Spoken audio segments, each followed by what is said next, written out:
Good morning all students. मैं Mehta PG college से doctor Pinky Saini. आज अपन बात करेंगे जिम्नोस्पर्म के बारे में कि जिम्नोस्पर्म के जनरल कैरेक्टर्स हैं, जिम्नोस्पर्म की स्पोरोफाइटिक बॉडी है, ये तो अपन ने लास्ट वीडियो में कर चुके थे। आज अपन बात करेंगे जिम्नोस्पर्म के क्लासिफिकेशन की। तो आज की जो अपनी हेडिंग है वो है क्लासिफिकेशन ऑफ जिम्नोस्पर्म।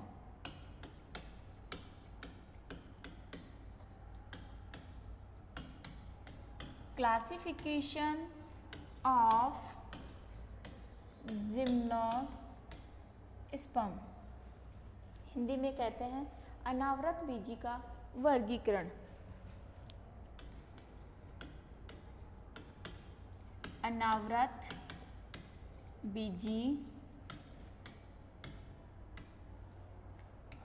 बीजी पादपों का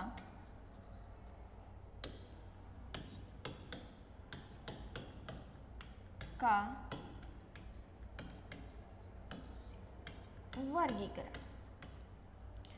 तो जो अनावृत बीजी हैं इनका वर्गीकरण अलग अलग वैज्ञानिकों ने दिया था और हर एक वैज्ञानिक ने अपने क्लासिफिकेशन में division, sub division, class, order और फैमिली और जीनस को शामिल किया था।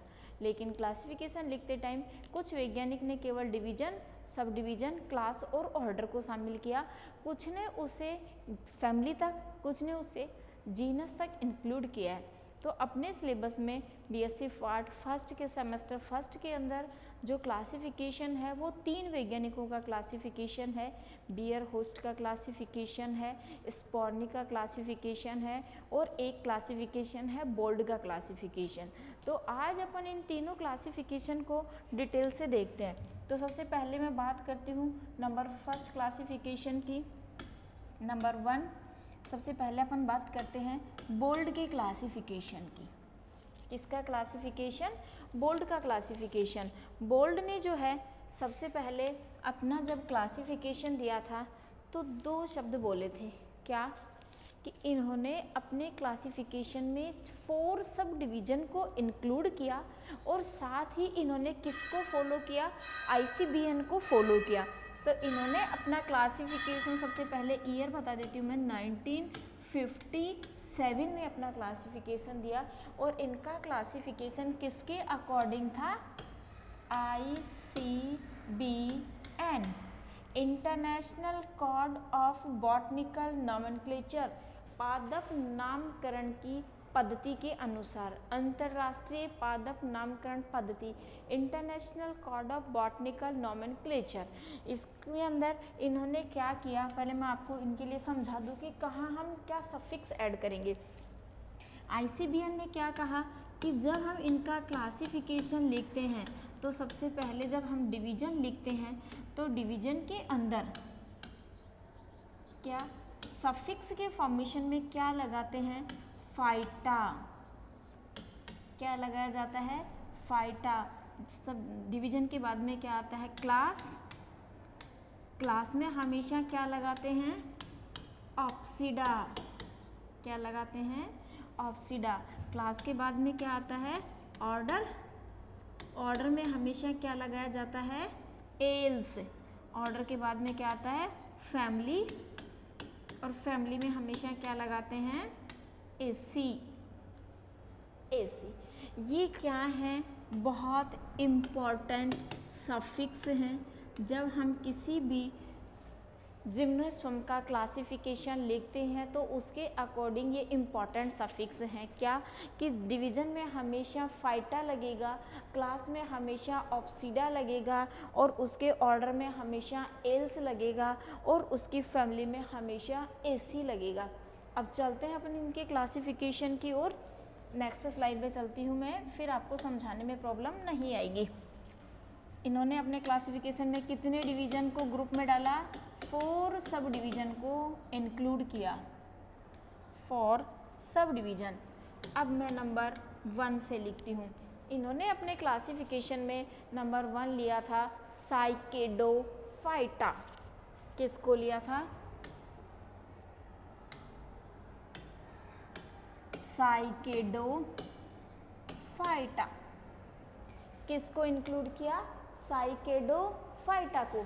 इन्होंने नंबर 2 में जो है वो अपने क्लासिफिकेशन में शामिल किया सेकंड डिवीजन के रूप में किसको? कॉनिफेरोफाइटा। कॉनिफेरोफाइटा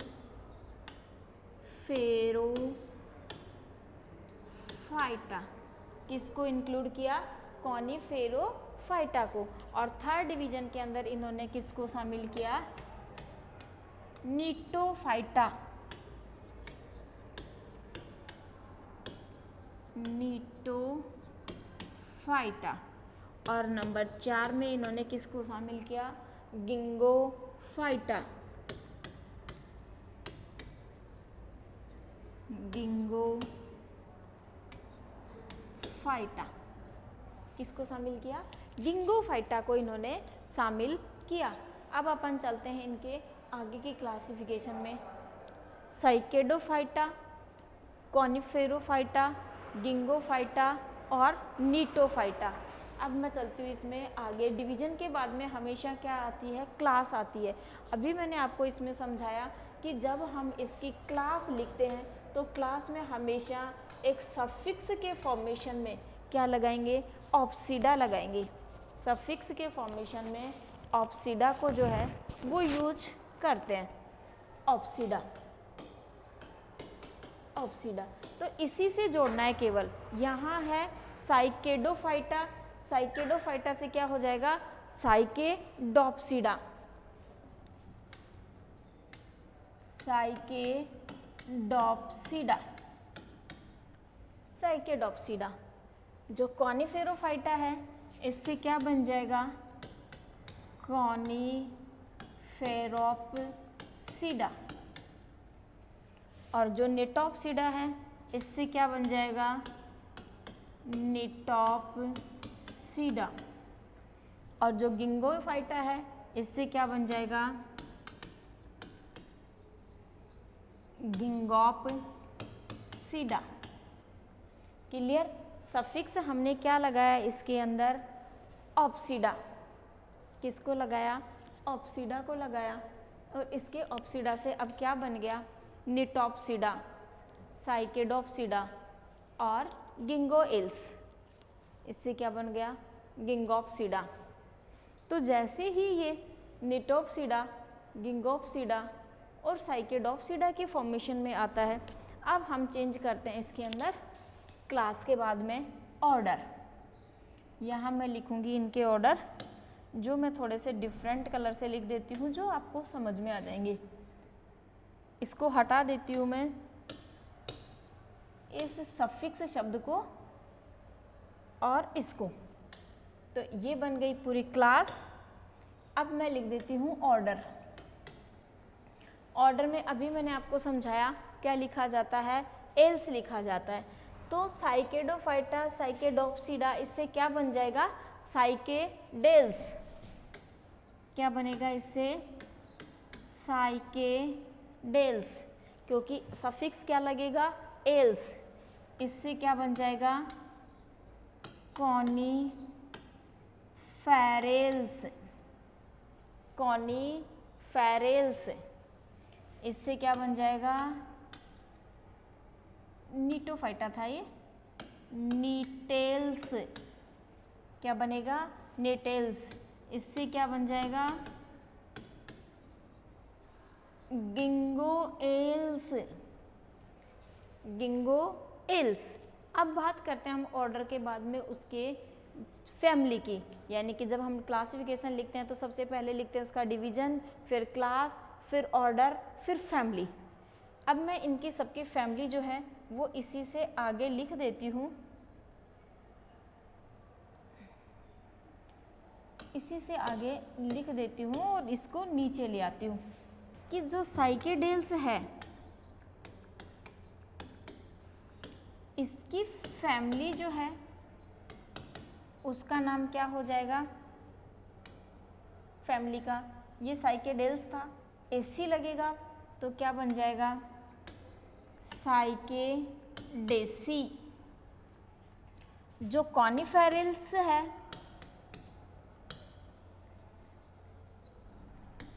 इससे क्या बन जाएगा, कॉनीफेरेसी। क्या बन जाएगा, कॉनीफेरेसी। नेक्स्ट क्या है, निटेल्स। इससे क्या बन जाएगा, निटेसी, निटेसी। नेक्स्ट है गिंगोएल्स, गिंगोएल्स।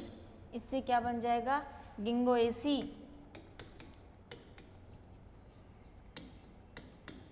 क्या बन जाएगा, गिंगोएसी। ध्यान रखना कि जो नीटम है उसमें जी साइलेंट होता है और जो गिंगो है उसमें के साइलेंट होता है। जिन कैगो नहीं बोलते, इसको गिंगो ही बोलते हैं। अब मैं आपको एक बार इसको फास्टली समझाती हूँ याद रखने के ट्रिक के अकॉर्डिंग, और इस ट्रिक से अगर आप याद रखोगे तो क्लासिफिकेशन को कभी नहीं भूलोगे। इस क्लासिफिकेशन को सबसे पहले बोल्ड ने दिया था, कब, 1957 के अंदर।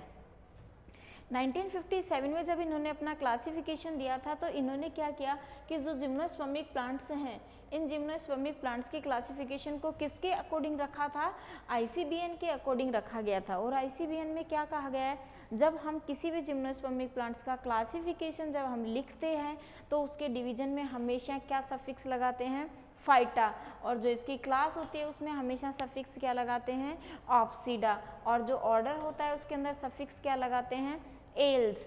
और जो फैमिली है उसके अंदर सफिक्स क्या लगाया जाता है, एसी। अब देखते हैं अपन इसके क्लासिफिकेशन को।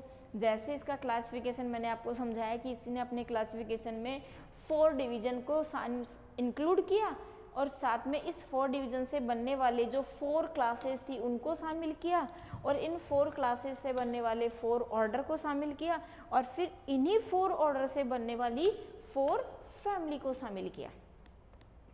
अब वो 4 डिवीजन कौन कौन से थे, साइकेडोफाइटा, कॉनिफेरोफाइटा, नीटोफाइटा और गिंगोफाइटा।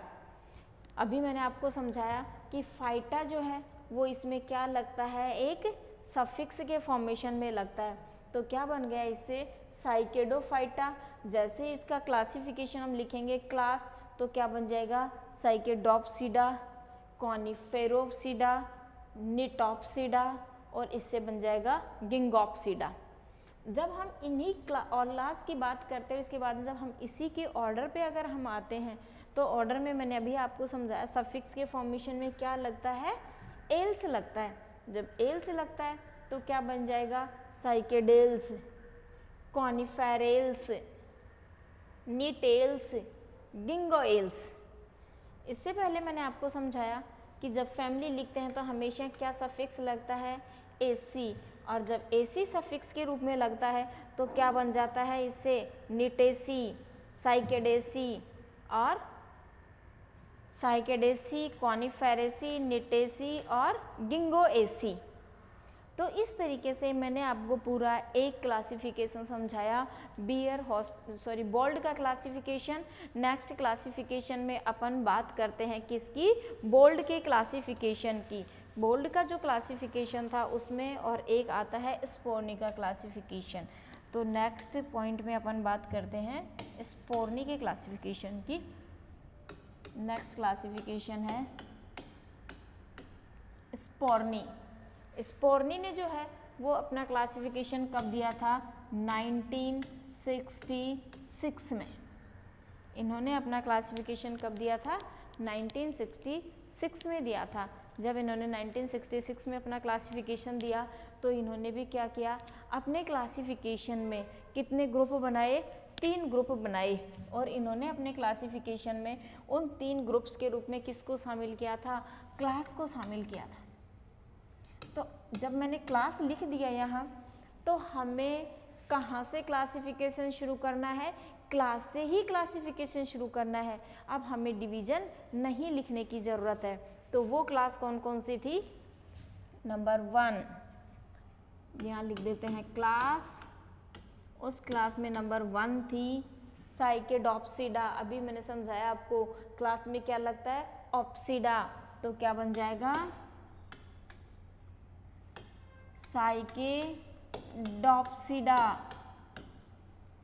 एक क्लास कौन सी हो गई, साइकेडोप्सिडा। नंबर 2 क्लास थी इसकी कॉनिफेरोप्सिडा, कॉनिफेरोप्सिडा।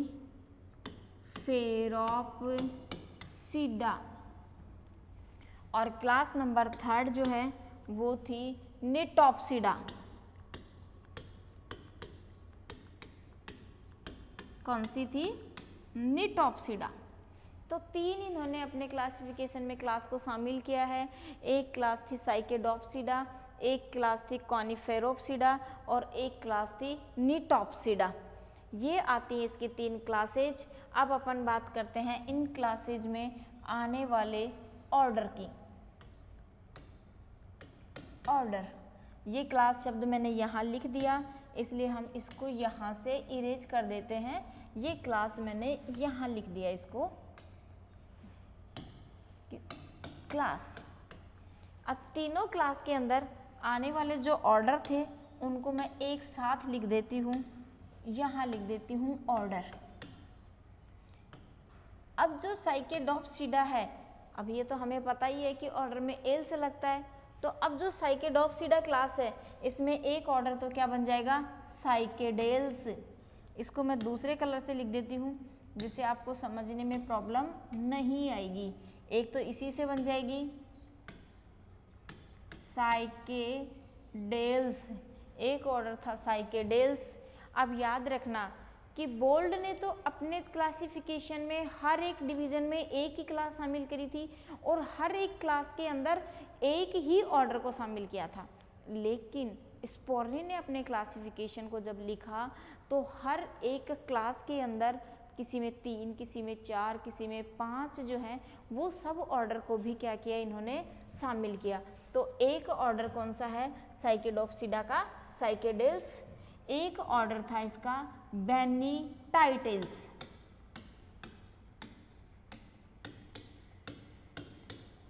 क्या नाम था? एल्स तो लगाना ही है। बेनिटाइटेल्स, बेनिटाइटेल्स। एक था पेंटाजाइलेल्स, पेंटाजाइलेल्स। और एक था टेरिडोस्पर्मेल्स,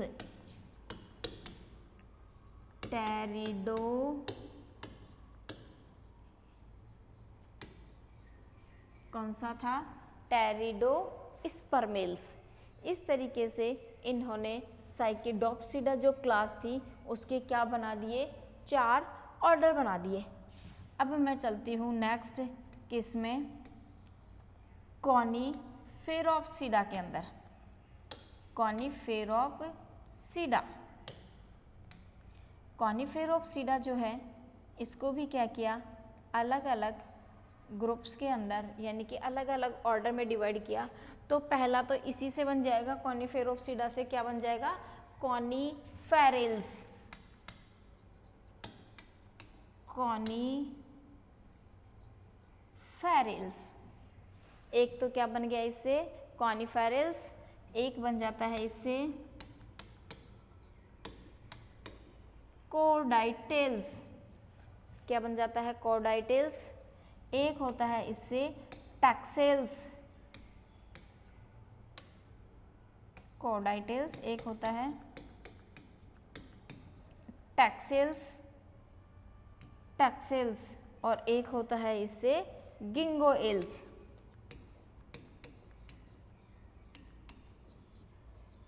गिंगोएल्स। तो इन्होंने क्या किया कि कॉनिफेरोप्सिडा जो क्लास थी इस क्लास के अंदर भी इन्होंने 4 किसको शामिल कर दिया?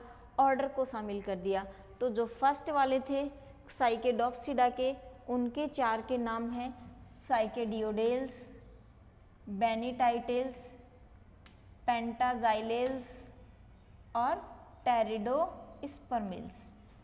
और जो कॉनिफेरोप्सिडा की 4 क्लासेज, 4 ऑर्डर हैं, उनको मैं अलग नंबर दे देती हूँ। कॉनिफेरेल्स, कोडाइटेल्स,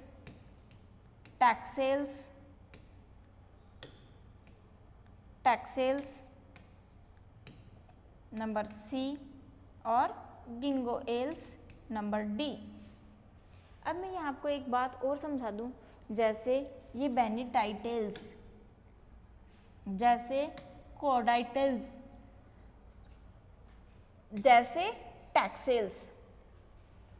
यहाँ ये ऐसे मेंबर हैं जो एक फॉसिल्स के रूप में भी हैं, जैसे कोडाइटल्स। कोडाइटल्स एक फॉसिल्स के रूप में भी पाया जाता है, बेनिटाइटल्स भी एक फॉसिल्स के रूप में पाया जाता है, और टैक्सेस जो है वो एक प्रिमिटिव प्लांट्स के फॉर्मेशन में पाया जाता है। अब अपना एक और बच गया निटॉप्सिडा। इसको मैं नेक्स्ट पेज पे लिख देती हूँ, जिससे आपको जो है याद रखने में थोड़ा इजी हो जाएगा। नंबर 3 कौन सा था? निटॉप्सिडा।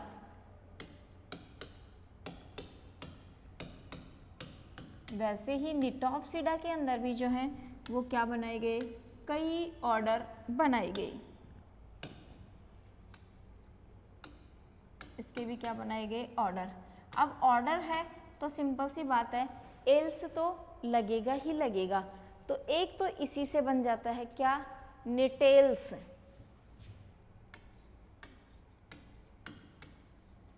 एक तो इसी से बन जाता है क्या?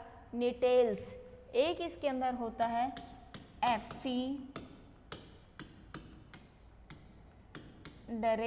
एफिड्रेल्स, और एक होता है वेल्विशिया।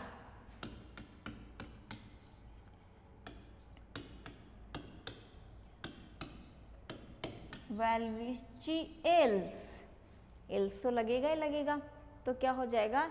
वेल्विशिएल्स। तो जो स्पोर्नी का क्लासिफिकेशन था, उसने अपने क्लासिफिकेशन में क्या किया कि मेन रूप से 3 ये क्लासेज बनाई, और ये तीनों क्लासेज एक पर्टिकुलर सब ऑर्डर से बनी हुई थी। ये तीनों क्लास थी साइकेडोप्सिडा, कॉनिफेरोप्सिडा और निटॉप्सिडा। तो एक एक मेंबर तो इनके ऑर्डर के इन्हीं के नाम से बन जाएंगे। जैसे साइकेडोप्सिडा से एक ऑर्डर बन गया साइकेडेल्स, कॉनिफेरोप्सिडा से एक ऑर्डर बन गया कॉनिफेरिल्स, और निटॉप्सिडा से एक ऑर्डर बन गया निटेल्स, जो आगे वाले में समझाया गया। तो इस तरीके से इन्होंने अपने क्लासिफिकेशन में किसको शामिल किया? इन ऑर्डर को शामिल किया। अगर हम इनको और आगे बढ़ाते हैं, ऑर्डर के बाद में आती है उनकी फैमिली, और फैमिली में हमें पता है क्या लगाया जाता है? सफिक्स के फॉर्म में एसी लगाया जाता है। अगर हम आगे बढ़ेंगे तो क्या लिख देंगे? इस साइकेडेल्स से साइकेडेसी, और इस बेनिटाइटल से बेनिटाइटेसी, और इससे क्या लिख देंगे? पेंटाजाइलेल्स से पेंटाजाइलेसी, और इससे क्या हो जाएगा? टेरिडो स्पर्मेसी, इससे क्या हो जाएगा? कॉनीफेरेसी, इससे क्या हो जाएगा? कोडाइटेसी, और इससे टैक्सेसी, और इससे गिंगोएसी, इससे निटेसी, एफिड्रेसी और वेल्विचिएसी। और जब हम इनके किसकी बात करेंगे फैमिली के बाद में? जीनस की, तो जीनस भी मैं आपको यही समझा दूँ, इन्हीं के नाम से बन जाएगा। साइकेडेल से साइकेडेसी बना, और लास्ट में चला जाएगा साइकस, इससे लास्ट में चला जाएगा बेनेटाइटस, इससे क्या हो जाएगा? पेंटाजाइलस, इससे क्या हो जाएगा? टेरिडोस्पर्म, इससे क्या हो जाएगा? कॉनिफर, इसी से कॉनिफर, इससे कोडाइटल्स, इससे टैक्सस, इससे गिंगो। वैसे इनसे नीटम, एफिड्रा और वेल्विशिया। ये तो हुआ इनके 2 का क्लासिफिकेशन। नेक्स्ट जो क्लासिफिकेशन है, अब अपन उसकी बात करते हैं कि लास्ट जो क्लासिफिकेशन है इनका, वो किसने दिया था? बियरहोस्ट ने इनका क्लासिफिकेशन दिया था। नेक्स्ट क्लासिफिकेशन की अपन बात करते हैं बियरहोस्ट की।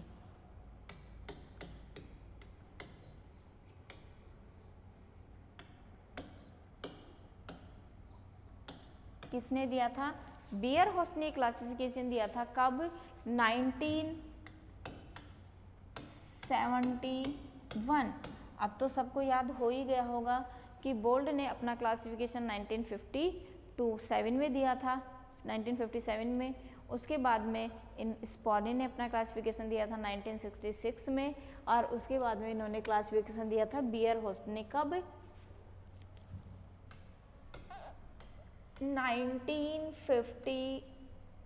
1971 में। इन्होंने भी अपने क्लासिफिकेशन में ICBN को इंक्लूड किया। सबसे इम्पॉर्टेंट पॉइंट, इन्होंने भी अपने क्लासिफिकेशन में ICBN को भी क्या किया, इंक्लूड किया।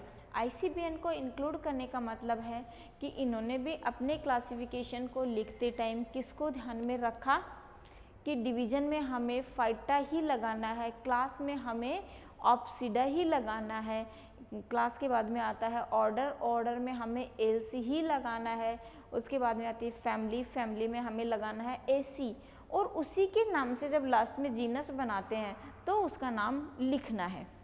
अब चलते हैं अपन इसके क्लासिफिकेशन में कि बियरहोस्ट ने अपने क्लासिफिकेशन में क्या किया कि 3 क्लासेज को शामिल किया था। कितनी क्लासेज को? 3 क्लासेज को शामिल किया था। वो 3 क्लासेज कौन कौन सी थी? क्लास में हमें ये तो पता ही है ऑप्सिडा लगता है, तो एक क्लास कौन सी थी? साइकेडॉप्सिडा।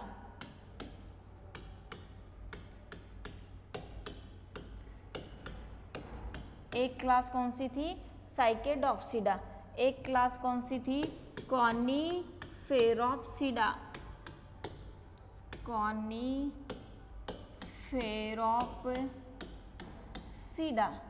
और एक क्लास कौन सी थी? निटॉप्सिडा।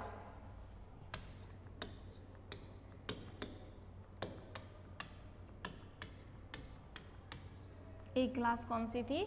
निटॉप्सिडा। यानी कि साइकेडॉप्सिडा, कॉनिफेरॉप्सिडा और निटॉप्सिडा। अब जो इम्पोर्टेंट चीज़ें हैं इसमें क्लास के बाद में जो ऑर्डर आएंगे ये तो होगी इनकी क्लासेज। अब इनसे बनेंगे इनके ऑर्डर। तो इनके जो ऑर्डर हैं वो सबसे ज़्यादा इम्पॉर्टेंट है। मैं इनको नंबरिंग से कर देती हूँ कि जो साइकेडॉप्सिडा है इसके कई ऑर्डर हैं। तो एक ऑर्डर तो इसी से बन गया साइकेडॉप्सिडा से ही, कौन सा? साइकेडेल्स। एक ऑर्डर क्या बन गया? साइकेडेल्स। एक इसी से ऑर्डर बना साइटोनिएल्स। साइटोनिएल्स। एक इससे ऑर्डर बना टेरिडोस्पर्मेल्स। एक इससे ऑर्डर बना ग्लोसोप्टेरिडिएल्स या ग्लोसोप्टेरिडेल्स।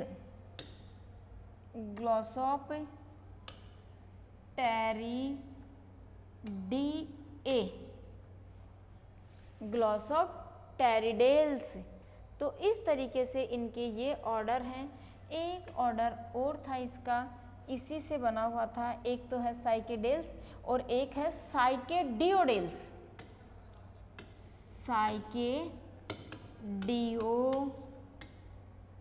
साइकेडियोडेल्स। एक तो है ये साइकेडेल्स और एक है साइकेडियोडेल्स। साइकेडियोडेल्स, कॉनिफेरल्स, साइटोनिएल्स, टेरिडेल्स, टेरिडोस्पर्मेल्स। एक और है पेंटाजाइलेल्स। पेंटाजाइलेल्स। तो इस प्रकार से ये 6 ऑर्डर बनाए गए किसके? साइकेडॉप्सिडा के। साइकेडेल्स, कॉनिफेरल्स, टेरिडोस्पर्मेल्स, ग्लोसोप्टेरिडेल्स, साइकेडियोडेल्स और पेंटाजाइलेल्स। तो ये क्या है? इस तरीके से इनके 6 टोटल ऑर्डर्स हैं। अब अपन चलते हैं किसमें? कॉनिफेरॉप्सिडा में। कि कॉनिफेरॉप्सिडा जो है इसमें एक तो इसी के नाम से ऑर्डर बन जाएगा कॉनिफेरल्स। तो अपन इसको नेक्स्ट स्लाइड पे ले लेते हैं जिससे अपने को लिखने में थोड़ा सा इजी हो जाएगा। पहले मैं यहाँ पर लिख देती हूँ इसका क्लास का नाम कॉनिफेरल्स। अपन इसकी बात कर रहे हैं तो कॉनिफेरल्स से कॉनिफेरॉप्सिडा। कॉनिफेरॉप्सिडा।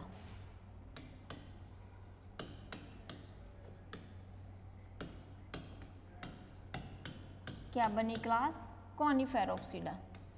अब इससे बनने वाले ऑर्डर को मैं दूसरे कलर से लिख देती हूँ जिससे आपको समझने में दिक्कत नहीं आएगी कि जो कॉनिफेरोप्सिडा है उसका एक ऑर्डर तो इसी के नाम से ही हो जाएगा, कॉनिफेरल्स।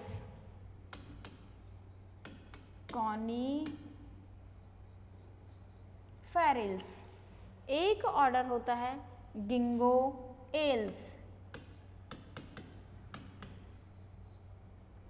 गिंगोएल्स। एक ऑर्डर होता है इसका कॉर्डाइटेल्स। कॉर्डाइटेल्स। एक होता है प्रोटोपिटिएल्स। प्रोटोपिटिएल्स। तो इस तरीके से जो है इसके ये ऑर्डर हैं। एक ऑर्डर और है इसका टैक्सेल्स।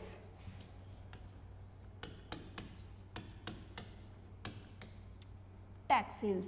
तो इस तरीके से कॉनिफेरोफाइटा जो है उसके टोटल कितने ऑर्डर हैं? 5 ऑर्डर हैं। एक है कॉनिफेरल्स, एक है गिंगोएल्स, एक है कॉर्डाइटेल्स, एक है प्रोटोपिटिएल्स और एक है टैक्सेल्स। इस तरीके से 5 ऑर्डर हैं। अब एक और बच गया जो मैं आपको एक बार पीछे दिखाती हूँ, ये वाला निटॉप्सिडा। कौन सा बच गया? निटॉप्सिडा। इसको भी अपन कलर चेंज करके लिख लेते हैं, नंबर 3।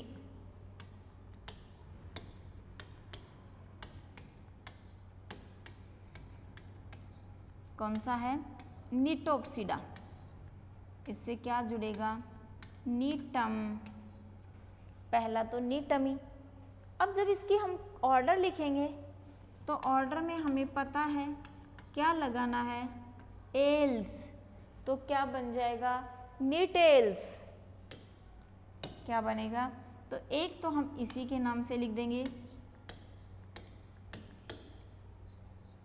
एक तो इसी के नाम से लिख देंगे नीटेल्स, और एक होता है एफिड्रेल्स और एक होता है वेल्विचिएल्स। WEL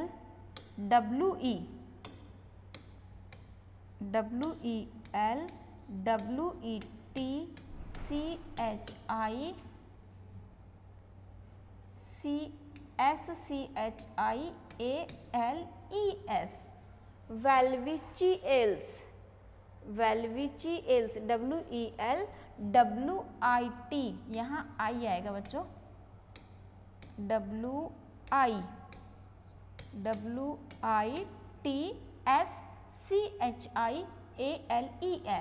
वेल्विचिएल्स। क्या बोलते हैं इसको? वेल्विचिएल्स बोलते हैं। तो इस तरीके से इनके जो हैं वो टोटल ये 3 ऑर्डर हैं। अब मैं आपको एक बार बैक साइड में ला करके इसको फिर पूरा समझाती हूँ कि आपको याद रखने में जो है वो थोड़ा सा इजी हो जाएगा। कि बियरहोस्ट ने जब अपना क्लासिफिकेशन दिया था 1971 में, तो इन्होंने अपने क्लासिफिकेशन में केवल 3 ही क्लास को शामिल किया और सारे जिम्नोस्पर्मिक जो प्लांट्स थे उन सबको क्या किया? इन्हीं 3 क्लासेज के अंदर ही कंप्लीट को क्या कर लिया? ऐड कर लिया।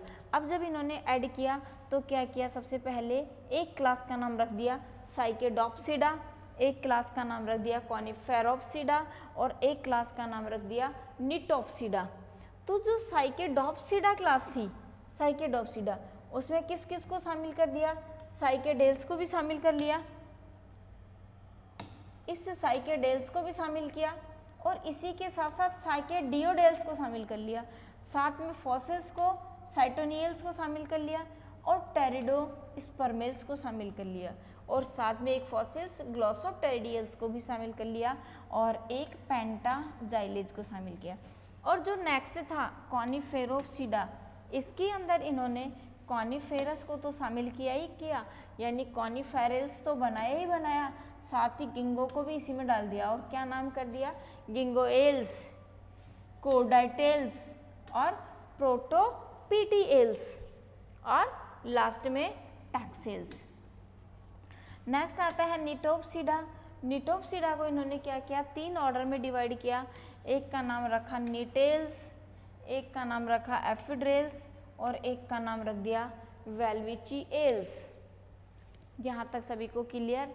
अब मैं तुम्हें तीनों को एक बार समरी के फॉर्म में समझा देती हूँ कि किस तरीके से इन्होंने अपने क्लासिफिकेशन के अंदर इनको इंक्लूड किया था। यहीं से वापस आ जाओ कि बोल्ट ने जब 1957 में अपना क्लासिफिकेशन दिया था तो ये पूरा क्लासिफिकेशन किसके अकॉर्डिंग था, आईसीबीएन के अकॉर्डिंग था। और आईसीबीएन हमेशा क्या कहती है कि जब हम किसी क्लासिफिकेशन को लिखते हैं तो उसका एक रूल्स फॉलो होना चाहिए कि अगर हमें डिवीज़न लिखना है तो हमें फाइटा लगाना पड़ेगा, अगर हमें क्लास लिखनी है तो हमें ऑप्सिडा लगाना पड़ेगा, और अगर हम उसकी जो ऑर्डर को लिख रहे हैं तो एल से सफिक्स लगाना है, और अगर फैमिली लिख रहे हैं तो एसी सफिक्स लगाना है। ये इन्होंने यहाँ बताई। अब इस अकॉर्डिंग हमने इनके अंदर शामिल किया। बियर होस्ट के अपने क्लासिफिकेशन में 4 सब डिवीज़न बनाए और उन चारों सब डिवीज़न के क्या बनाए गए, 4 ही क्लासें बनाई गई, 4 ही उनसे ऑर्डर बनाए गए और लास्ट में 4 ही उनसे फैमिली बनाई गई। तो आपको केवल ये 4 शब्द लर्न करने हैं बस। आपको अगर ये चारों लर्न हो गए तो लास्ट यहाँ तक आप अपने आप पहुँच जाओगे और इस फैमिली के बाद में इसके जीनस पे भी पहुँच जाओगे। जैसे साइकेडोफाइटा, इससे क्या बन गया, साइकेडोप्सिडा, साइकेडेल्स, साइकेडेसी, और इसी साइकेडेसी से क्या बन जाएगा, साइकस। क्या बन जाएगा, साइकस। नेक्स्ट चलें कॉनिफेरोफाइटा, इससे क्या बन गया, कॉनिफेरोप्सिडा, इससे क्या बना, कॉनिफेरेल्स, और कॉनिफेरेल्स से फैमिली क्या बनी, कॉनिफेरेसी, और जब मेंबर की बात आएगी तो ये क्या बन जाएगा, कॉनिफर। नेक्स्ट बात करें अपन निटोप्सिडा, निटोफाइटा, इसमें क्लास में आ जाएगा निटोप्सिडा, ऑर्डर में आ जाएगा निटेल्स, इसकी फैमिली हो जाएगी निटेसी, और जब हम इसके मेंबर की बात करेंगे तो इसका मेंबर क्या हो जाएगा, नीटम, नीटम। नेक्स्ट बात करते हैं अपन गिंगोफाइटा की, इसका डिवीजन होगा गिंगोफाइटा, इसकी क्लास होगी गिंगोप्सिडा, इसका ऑर्डर होगा गिंगोएल्स, और सबसे लास्ट में जो है वो आ जाएगी इसकी फैमिली गिंगोएसी, और फैमिली के बाद में उसका जीनस आएगा तो वो हो जाएगा गिंगो। क्या हो जाएगा, के बच्चों इसमें साइलेंट होता है, कभी भी जिन कैगो नहीं बोलते, गिंगो ही बोलते हैं, तो क्या हो जाएगा ये गिंगो। ये हुआ इसका क्लासिफिकेशन।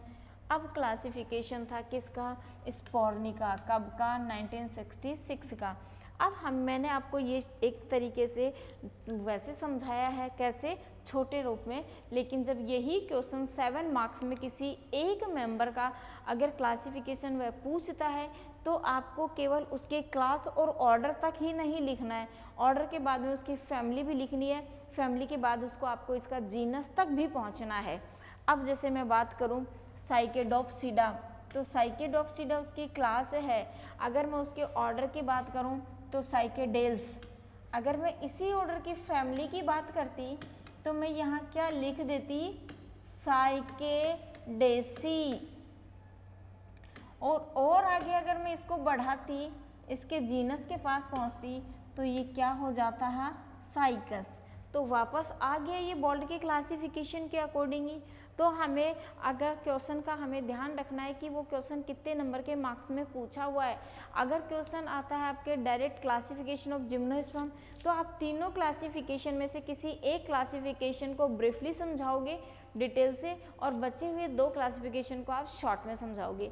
लेकिन पर्टिकुलर किसी एक ही मेंबर का क्लासिफिकेशन अगर दिया हुआ होता है तो उस मेंबर के क्लासिफिकेशन में क्या करना है कि उसके डिवीजन से हमें शुरू करना है और लास्ट में हमें कहाँ तक जाना है, उसकी फैमिली तक जाना है। जैसे बेनिटाइटेल्स, जैसे पेंटाजाइलेल्स, जैसे टेरिडोस्पर्मेल्स, जैसे कॉनिफेरेल्स, कोडाइटेल्स, टैक्सेल्स और गिंगोइल्स। जैसे अब मैं आपको इसमें बात करूं निटोप्सिडा की या फिर कॉनिफेरोप्सिडा की, तो यहाँ ऑर्डर हो गया कॉनिफेरेल्स।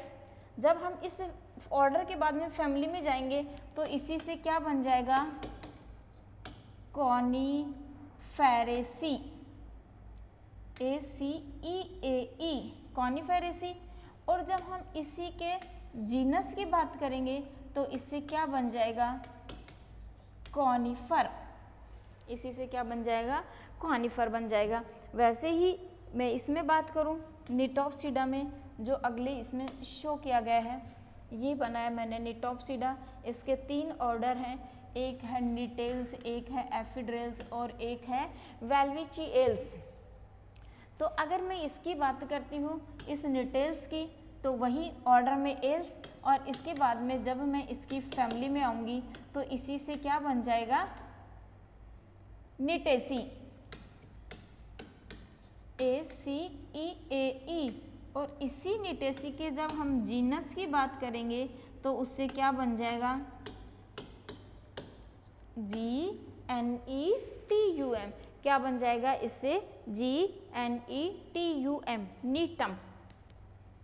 वैसे इसकी बात अगर मैं करूं वेल्विचिएल्स की, तो अगर मैं इससे फैमिली बनाऊंगी, इसकी फैमिली को अगर मैं क्लासिफिकेशन के फॉर्म में लिखूंगी तो क्या बन जाएगा, वेल्विचिएसी।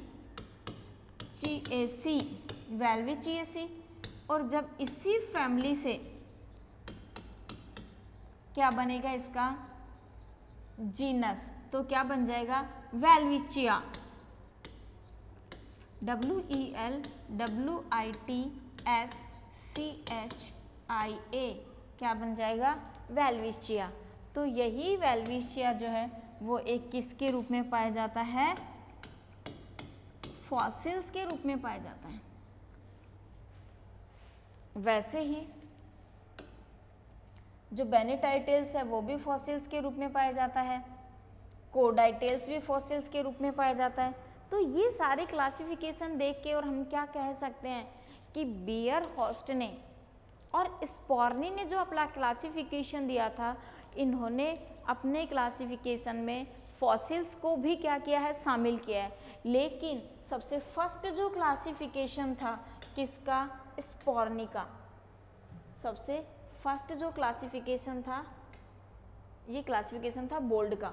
तो मैं ये कह सकती हूँ ना कि जिम्नोस्पर्मिक प्लांट्स का जो क्लासिफिकेशन देने वाले वैज्ञानिक थे, उनमें से बोल्ड ने अपने क्लासिफिकेशन में किसी भी फॉसिल्स को इंक्लूड नहीं किया। बाकी बियर होस्ट ने और स्पॉर्नी ने, बियर होस्ट ने जब अपना 1971 में दिया और स्पॉर्नी ने जब अपना 1957 में जो क्लासिफिकेशन दिया, उसमें इन्होंने किसको शामिल किया है, फॉसिल्स को शामिल किया है। ये सबसे इम्पॉर्टेंट पॉइंट है कि जो बोल्ड था इसने अपने क्लासिफिकेशन में किसी भी फॉसिल्स को इंक्लूड नहीं किया। विदाउट फॉसिल्स अपना क्लासिफिकेशन कंप्लीट इन्होंने किया। अब नेक्स्ट बात करते हैं अपन इसके बाद में, इससे क्लासिफिकेशन के बाद में नेक्स्ट पॉइंट पे, कि जो इन्होंने ये क्लासिफिकेशन सारे इंक्लूड किए, उसके बाद इन क्लासिफिकेशन के बाद में इन्होंने एक कंक्लूजन निकाला कि जितने भी जिम्नोस्पर्मिक प्लांट्स हैं, इनमें से कुछ प्लांट्स तो ऐसे हैं जो सुविकसित हैं और कुछ प्लांट्स ऐसे हैं जो सुविकसित नहीं है, यानी कि कुछ वेल डेवलप्ड हैं तो कुछ केवल डेवलप्ड ही है। तो इन्होंने अपने क्लासिफिकेशन को लिखने के बाद में जब सभी वैज्ञानिकों ने अपना क्लासिफिकेशन दिया तो ये बात बताई कि जिम्नोस्पर्म के सभी वैज्ञानिकों का क्लासिफिकेशन,